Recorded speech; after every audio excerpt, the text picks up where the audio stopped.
Hello, my friend. Stay a while and listen. What's going on, guys? It's Filthy and we're back with another video. This is going to be the Season 22 GoD push guide. So this is kind of structured around 800 Paragon, so we've just done 114 in 10 minutes. The maps weren't great. We did get quite lucky with the pylons at the start, so I guess this is probably like 116, 117 at 800 Paragon. And we've pretty much geared it for toughness just to help us stay alive at those early kind of stages of the game, or maybe later stages if you're more of a casual player, and then we can just add a bit more damage as maybe we need to go forwards. But there's also some extra toughness we can take, so we'll go through the options and we'll show you how it is. But before we jump in, welcome to anybody who's new. We've got plenty more Season 22 guides on the way, so if you enjoy Diablo 3, do consider subscribing. As always, guys, thumbs up greatly brightens my day, and come say hi on Twitch. Can't wait for the season start, it's going to be amazing. Now, GoD, hopefully you're familiar with this. It's a really strong build in the game, but as we left click, we build up momentum stacks on the 2-piece. We can cap these out at 20, they dissipate 1 per second, so every second, ideally, you're firing off one of these, keeping your stacks off at 19 or 20. 10% damage per stack, so 200% damage on primary skills for the momentum. You also want to keep your momentum stacks up for your 4-piece because you get 8% move speed, so 160% move speed on the 4-piece. Amazing for a push build because it means you can cover loads of the map. You know, if you wanna break your pylon spawns, it's super easy to do that. You know, you really can trundle around pretty bloody quickly. Now we also fire out our last use primary with the strafe, so we don't need to keep doing this. You know, we don't need to keep clicking, but we do want to be keeping our stacks up because each strafe fires out one of these with the momentum damage coded onto it, and we also get 60% damage reduction on the 4-piece, so pretty good. 6-piece, 10,000% damage, nice and straightforward, obviously on primary skills. Now, GoD takes the Series Satchel in a cube. Hungering Arrow is now guaranteed to pierce. Brilliant, because the Cold Rune will add damage for each consecutive pierce, so obviously pretty nice. Depth Diggers, we can get up to 100% extra damage on primary resource generating skills, so obviously Hungering Arrow qualifies for that. Super duper, Hunter's Wrath Belt, we get a 200% damage mod on here.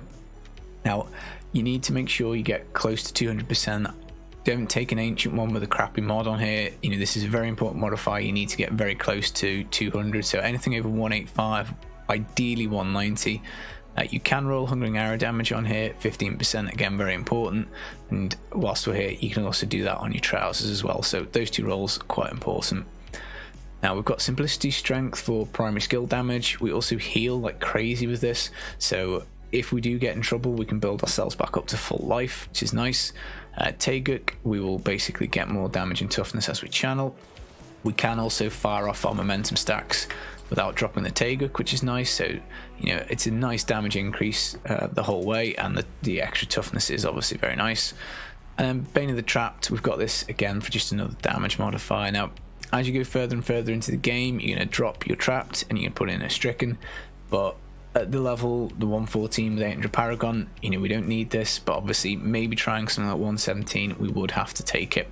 And obviously we might need a slightly better map to do that, but it's not too bad. Focus and Restraint, both of these are independent 50% modifiers, so we hit with our left click, we get 50% damage. We hit with the Strafe, we get another 50% damage mod, both super nice. We've got a Dawn to keep Vengeance perma uptime. I would aim for 40% cooldown just for a little bit of leeway. You can get away with a little bit less, but I like 40, 41, 42, quite nice. You don't really want to be sweating this because when it drops, you've got no CC immunity and you obviously lose 50% damage reduction, and something elemental will absolutely hammer you if you don't have Vengeance up. Other weapon, Fortress Ballista. I like using this early game because we get this huge shield. 30% of our life when we attack. It refreshes really fast as well, so all you have to do is attack to refresh it. So even if you take a pounding, it's quite easy to back off with the move speed.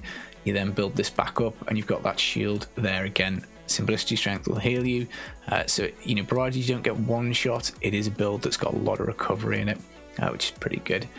We've got Convention of Elements, huge spike damage on cold because we've got the Cold Rune, and then finally Mantle Channeling is what I like the best so far at this kind of 800 Paragon range. 25% extra damage, 25% damage reduction. It's going to get you 1 tier, maybe 2 if you're close, but it just kind of makes it very, very smooth. Now, weapon-wise, again, eventually you'll transition off this one and go on to the Valor's Bequest because it does more damage, because you get more projectile piercings, and obviously the more piercings you get is more damage for Hungering Arrow. There is a 200 crossbow you can take for extra piercing, but what I'm finding looking at the boards is it looks like people are just going for toughness here. So as you go further and further and you're fishing for that really great map with loads of density, you will struggle to stay alive, obviously, because there's just so many hits coming in. But what you can do is you could take a unity for just a flat 50% damage. You just need to make sure the follower has one and they've got one of these tokens that say they can't die. But it is even more damage reduction to go for an elusive ring, but obviously you need to be popping shadow power. Smokescreen, you're probably not going to take Volt, so one of those first two every 8 seconds for 60%, so that does work out a bit more. So I have seen that in this slot quite a bit, but realistically I'd say they're probably the gear piece options that you've got. You're going to want to take crit chance here, you're going to want to take area damage everywhere, so area damage cooldown on your shoulders, area damage double crit cooldown, so quad factor gloves. Again, obviously easier said than done, but ultimately that's kind of where you want to get. For your 2-hand crossbows, 100% you want cooldown and area damage. They are the ideal rolls. Damage percent is kind of cut between them because it picks one of them. You know, you fire one projectile for this one projectile for this one, so you don't get the full kind of 10% damage almost. It takes like 2 rolls to get the 10% damage. That's why cooldown and area damage are much better. Area damage on your rings is also great, so you know, cooldown if you need it, but if you do get it on the 2 weapons, on your gloves, on your shoulders, and you can obviously get 8% on your Flavor of Time, that with the gem and the helm you might not need it. You might be able to get away with double crit, socket and area damage on both your rings, but obviously just do the best you can. Cold on your braces, obviously these give us another 50% damage reduction, which I don't think I mentioned. So every time you fire off your Hungering Arrow you get this, you know, huge damage reduction, really nice. But cold element on here, obviously 6% crit if you can. Then ideally Flavor of Time, you want cold, socket, double crit. I mean, it's so hard to get with the cooldown. I've played up to 1600 Paragon. I don't have a decent one of these. I also don't have a decent ancient belt, or I think maybe I've just found one, but it's taken a long time. It's a tricky item to get this one, but this is practically impossible to get nice. I'm super jealous of anyone who's got a GG one. But yeah, that is the gear and the options. Strafe Rocket Storm is the first skill that we're going to take. We did used to play with this because the little bit of extra move speed, but you move so fast on the 4-piece anyway. And again, there's something funky with the projectiles. This is just more damage, so we take this one. Hungering Arrow, Devouring Arrow, again, consecutive pierces are nice. They just add more and more damage. The more stuff you fire through, the more damage you'll do. So you always want to be trying to, you know, single target. You don't really want to be doing. It's still a really good build for single target, but you can just get this works so much harder with density. And obviously, then you know, area damage comes into play as well. Vengeance Dark Heart, we get CC immunity, which is nice. I get 40% extra damage and 50% damage reduction when it's up. Again, 40% cooldown for this. Pan of Knives, I like this one. You know, 40% extra armor. I just think, again, makes it a lot tankier.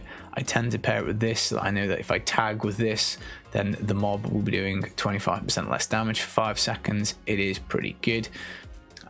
Companion Boar Companion, all res, again just keeps us nice and smooth, really good for toughness. Then Shadow Power Gloom, again on demand, 35% toughness boost, which is pretty good.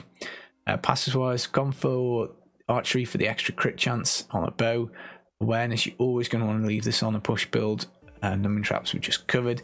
Then ambush, absolutely essential, 40% extra damage, above 75% health. Now, in terms of skills, there are a few options. I've seen people use Preparation, Focus Mind for discipline, and then you can also take Smokescreen with Special Recipe to kind of pop this to avoid damage. I'm not quite a good enough player on the Demon Hunter to use this effectively, but again, that's something I've seen. And I think passes wise, you can take Perfectionist. That gives you 10% reduction on discipline, very handy, as well as armor and all res. You can take Call of the Week, extra damage against slowed or chilled enemies, and then you can also take where we're going to thrill the hunt to try and keep stuff a little bit slowed at range for you. So you know there are various options that you can do, but this I think is probably the tankiest, straightforward way to play it, and then you can kind of fiddle about with it. That's what she said. And see which variant it is that you like. Yeah, Dawn secondary property on here is quite difficult to get as well. You know, this is on a pretty big range, so again, you just got to do the best you can. But it's super strong. It's, you know, maybe it's not the most exciting thing in the world to take Mantler channeling, but this is already S tier. It's the best thing in the game before we add the 4th cube. So it's nice that a couple of builds will kind of get up to this level. But yeah, it's a very fast start. It's very easy to build. You know, we've got blood shards to get this multiplier, blood shards to get this one. You've got damage on your 2-piece, move speed on your 4-piece is godly. You know, it's such a fast start. And even the weapons, you don't necessarily need them. You know, your belt, again, blood shards can be a bit tricky to get, but it's not too bad. It's not like you know, going through like 10 fist weapons or whatever, trying to find something on monk, for example. So super easy setup, very tanky, goes really far. You know, very solid choice to start off with. You'll get into speed XPs with these. GoD hits really hard, much easier to do than rats, I think. So certainly a very solid option. But that's it, guys. I've been the Filthy Casual. I hope you've enjoyed the video. I hope you're staying safe. Season 22, can't wait. Let's go. Take it easy. Peace.